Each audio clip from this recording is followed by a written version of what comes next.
Je m'appelle Evelyne. J'ai 25 ans et je suis mariée à Edouard. Notre mariage, comme beaucoup à notre époque, reposait davantage sur la commodité que sur la passion. Nous vivions dans un village isolé appelé Rosefield, dans une simple maison en bois qui affrontait les hivers rudes et les étés secs avec la même obstination que je portais dans le regard.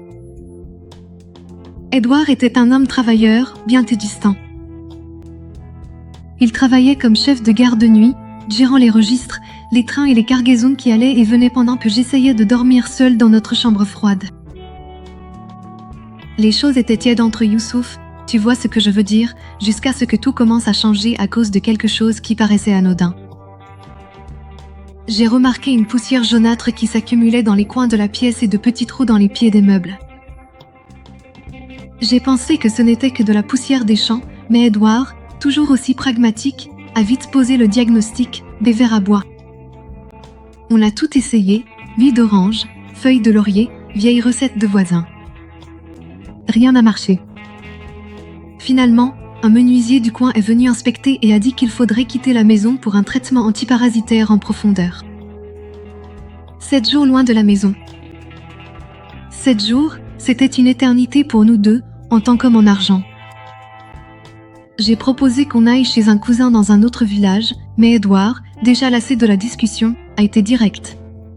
Allons chez mon père. Il vit seul.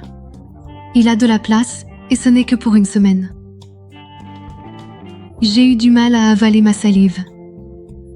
Le père d'Edouard, le colonel Alaric Beaumont à la retraite, était un homme froid, toujours enveloppé de silence et de tabac, un homme de peu de mots et de beaucoup de silence. Mais il n'y avait pas d'autre solution. Nous sommes arrivés au domaine un après-midi gris. Le manoir était ancien, de style victorien, enveloppé d'arbres tordus et de lianes qui recouvraient une grande partie de la façade. En descendant de la calèche, j'ai ressenti un frisson, non pas à cause du froid, mais à cause de l'impression que cet endroit renfermait trop de secrets.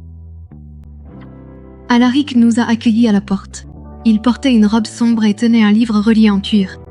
Il serra la main de son fils, me lança un regard qui s'attarda un peu trop longtemps, puis dit simplement « Installez-vous. La chambre d'amis est prête. » Nous avons logé dans la chambre du fond, où le papier peint défraîchi s'accordait à un lit trop petit pour deux. Des bougies étaient posées sur la commode, et un lourd rideau bloquait la brise, laissant l'air étouffant et stagnant. Cette première nuit-là, Edouard m'embrassa sur le front et partit pour la gare. Il ne reviendrait pas avant le matin. Je suis restée là, à écouter le silence oppressant de cette maison aux murs épais. C'était comme si le temps s'était arrêté. C'est alors que j'ai entendu 3 coups frapper à la porte. « Evelyne, j'ai préparé de la soupe. » Je me suis dit que tu voudrais peut-être manger quelque chose, dit Alaric de l'autre côté, de sa voix grave et traînante. J'ai avalé ma salive. Éviter mon beau-père pendant 7 jours semblait impossible, mais dîner seul avec lui. J'ai pris une profonde inspiration. Bien sûr, monsieur Beaumont. J'arrive. La cuisine était petite mais bien entretenue. Une lampe à abat-jour en dentelle diffusait une lueur ambrée. Alaric était déjà assis, les mains croisées sur la table, les yeux rivés sur moi avec la même intensité qu'un loup observant la neige tomber. « Assieds-toi, dit-il. » Nous avons mangé en silence. La soupe était bonne. Quand je l'ai complimenté, il a souri, un geste rare qui m'a causé plus de malaise que de soulagement. « Tu ne te sens pas à ta place ici, n'est-ce pas ?» demanda-t-il, ses yeux ne quittant jamais les miens. « Un peu, mais ce n'est qu'une question de temps, » répondis-je, en essayant de paraître cordial.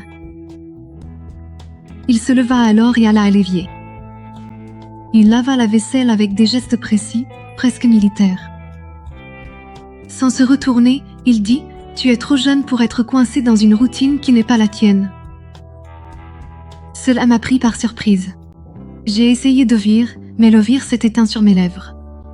Je suis retournée dans ma chambre, ressentant un mélange de culpabilité et de curiosité. Et cette nuit-là, pour la première fois depuis des années, j'ai eu du mal à dormir, non pas par peur, mais à cause de quelque chose que je n'arrivais pas vraiment à nommer. Le lendemain matin, Edouard est revenu, le visage épuisé et les mains tremblantes d'avoir rédigé tant de rapports. J'ai préparé un café bien fort et je l'ai regardé manger en silence.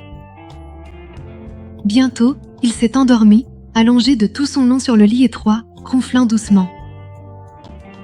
La maison, désormais silencieuse, semblait m'observer. J'ai décidé qu'il fallait que je m'occupe.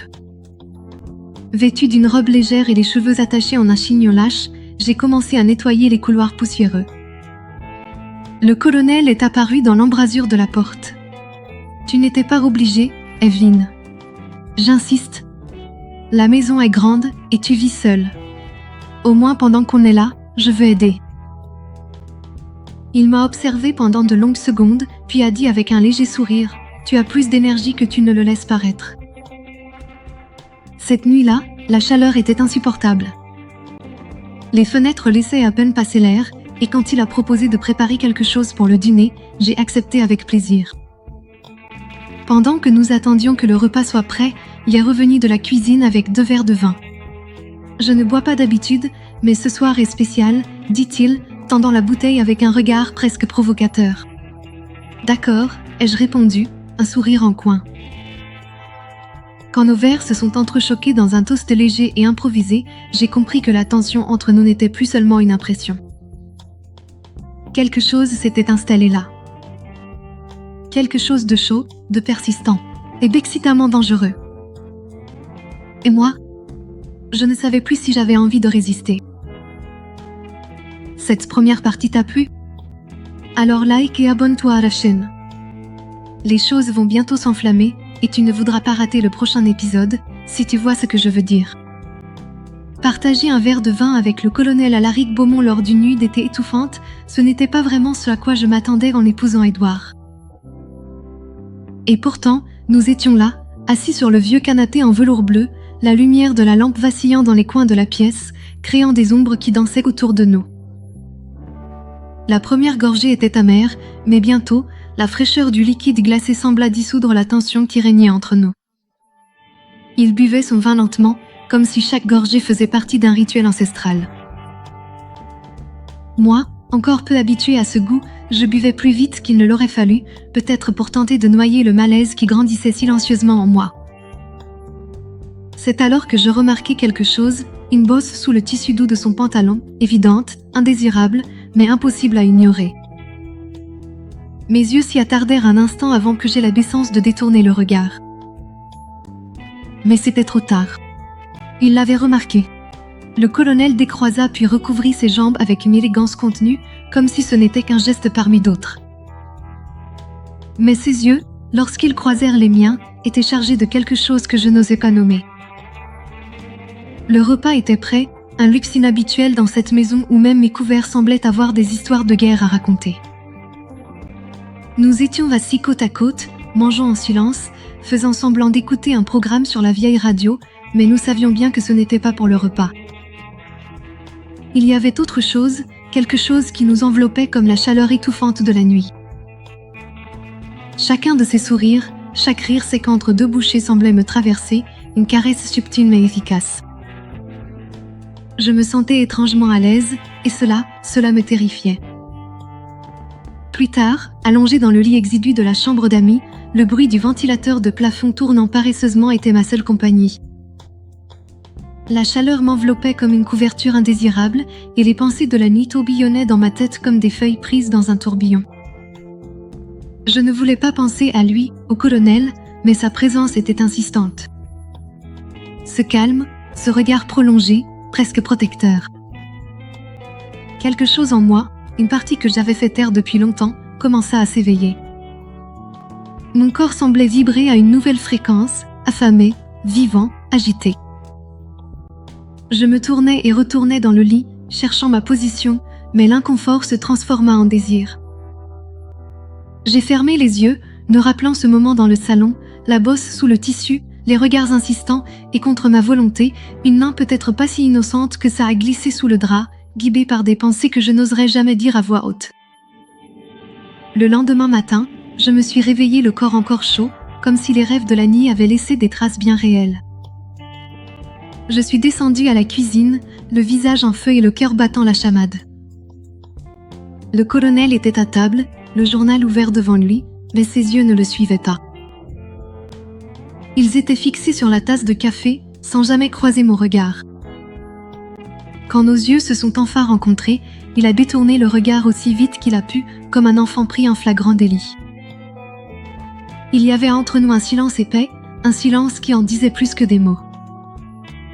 Pour tenter d'échapper à cette atmosphère, j'ai décidé de partir. J'ai mis mon chapeau et je suis allée au village, errant parmi les boutiques de meubles anciens, faisant semblant de chercher quelque chose pour la maison, n'importe quel prétexte pour m'éloigner de ce manoir pendant quelques heures. Marcher m'aidait à réfléchir, mais cela m'exposait aussi aux mêmes pensées qu'avant, le désir, la culpabilité, le besoin, le vide. Quand je suis rentrée, le soleil se couchait déjà derrière les collines. J'ai trouvé Edouard sous la douche, en train de se préparer pour une nouvelle nuit de travail. J'ai décidé, presque désespérément, de raviver la flamme entre nous.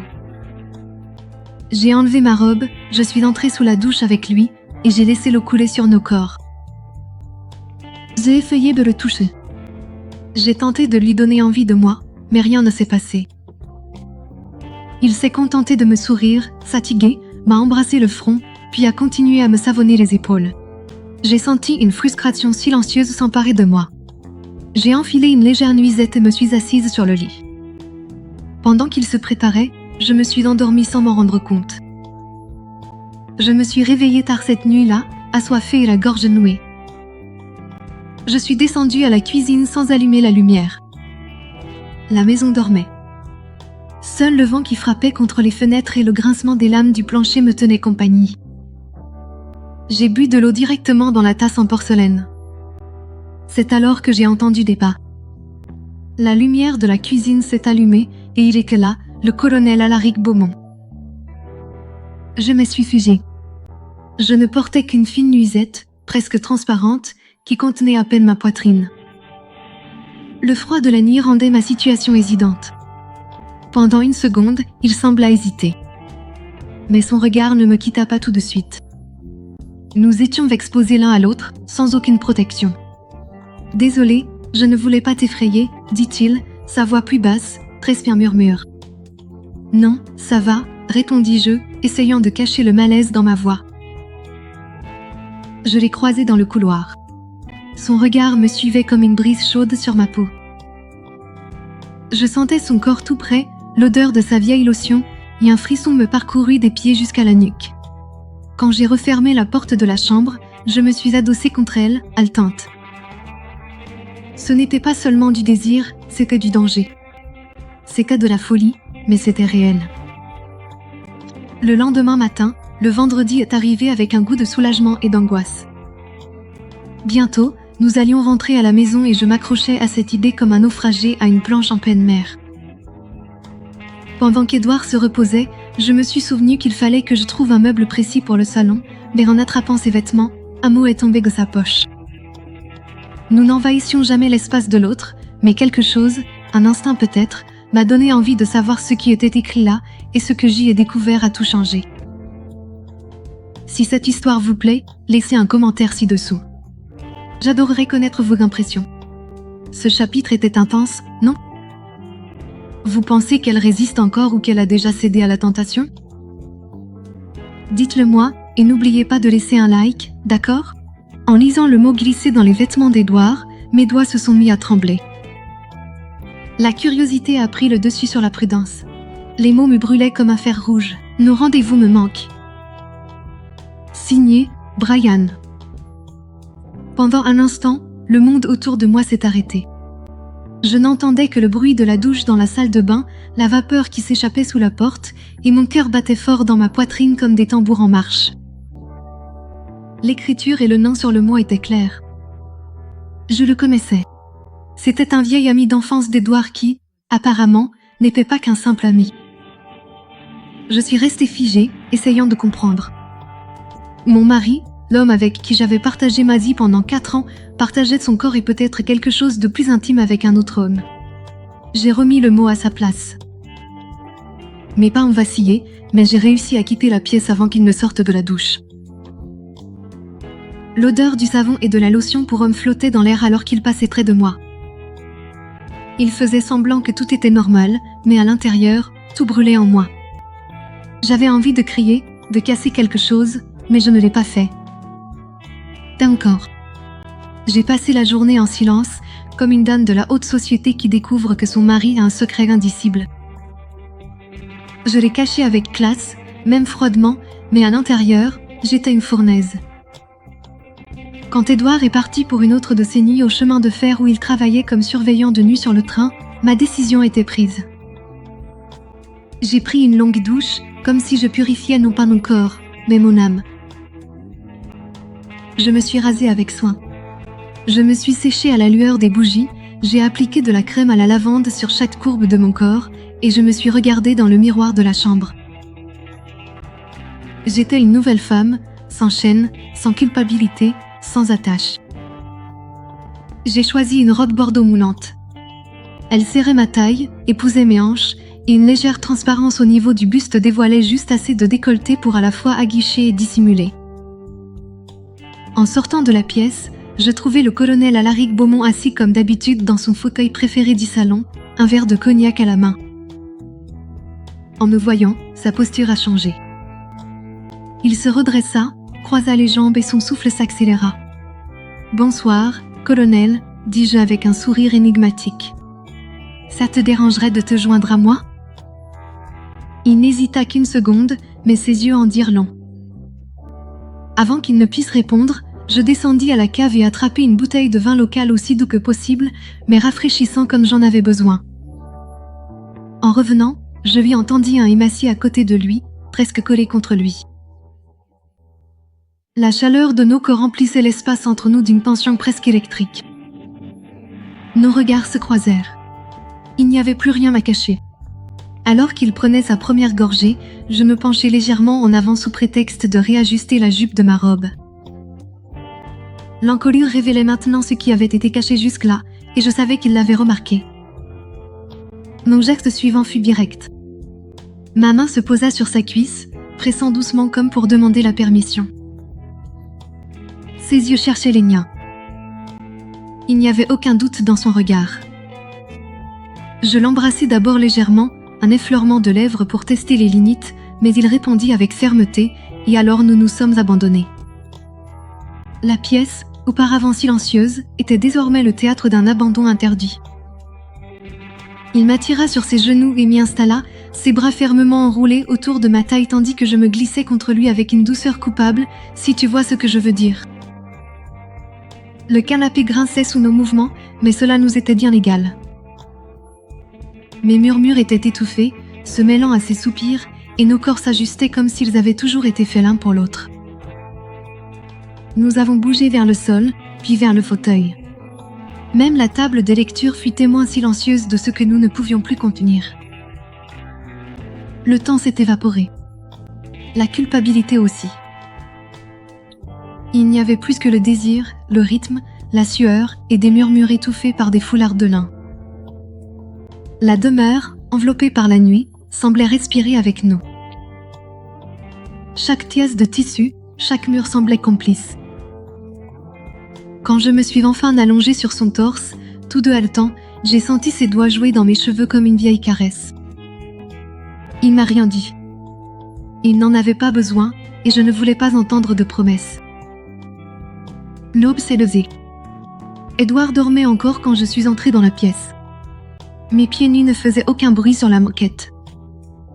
Mon corps exhalait le souvenir du colonel, un parfum boisé mêlé à la lavande de ma propre lotion. Je me suis allongée à côté de l'homme que j'appelais mon mari jusqu'à hier, et pour la première fois depuis longtemps, j'ai dormi paisiblement. Je savais que j'allais devoir affronter la réalité, les questions qui viendraient, les décisions difficiles qui m'attendaient, mais à ce moment-là, à cet instant précis, je me sentais vivante. Alors, qu'as-tu pensé de cette histoire? Sérieusement, c'était intense, non? Si tu es arrivé jusqu'ici, dis-moi d'où tu regardes. C'est un plaisir d'avoir de vos nouvelles à chacun d'entre vous.